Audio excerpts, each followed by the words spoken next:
ودلوقتي هعرض لكم طريقة من طرق الصيد المصرية القديمة، وهي الصيد بالمخيط. الصيد بالمخيط بيعتمد على الندى، اللي هو بيبقى زي كده مثلا في قفص بلبل بيعمل ندى، وبيعتمد على نفس الطيور، ولكن اللي هي بنحب ان احنا ننزلها على المخيط، اللي هي زي الخدير او الدخلة زي ما بيقولوها العرب او الشحية. بتكون حوالين المخيط بالمنظر دوت زي ما انتم شايفين، وبتكون مربوطة ومتثبتة في الارض. طبعا دي بتبقى عبارة عن خيال حي او ندى زي ما احنا بنقول. وفي هنا كمان اتنين بيتحط حوالين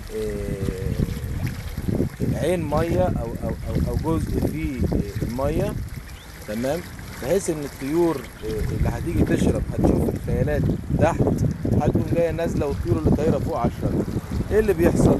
ان هي اول ما بتنزل على عود المخيط او فرع المخيط بيحصل لها عمليه التساء زي ما انتم شايفين. شوفوا محطوطه ازاي، زي دول كده اتنين على المخيط اهو، عمل لهم عمليه التساق. طبعا ما بيقدروش يفكوا، هم حيين بس ما يقدروش يطلعوا منه. طريقه من طرق الصيد القديمه.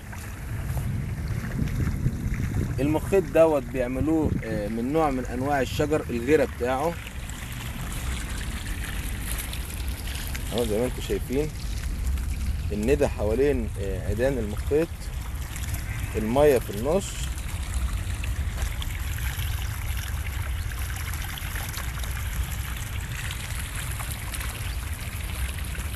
وهنا كمان في واحد لسه نازل على المخيط. طريقة سهلة جدا ومن الطرق القديمة، حبيت ان انا اوريها لكم. طبعا الطيور دي كلها من الطيور المهاجرة ومن اطعم الطيور الصغيرة ديت. طبعا ما ينفعش ان احنا نصطادها بالبندقية، فالناس بتصطادوها بنظام المخيط. ميزة المخيط ان انت هتاخد الطير صغير وحي في نفس الوقت. على فكرة الطيور ديت بتتباع لفنادق بتتعامل على طريقة فواتح شهية قبل تناول الوجبات الغذائية، بالذات اللي هو الشحيم أو السفن.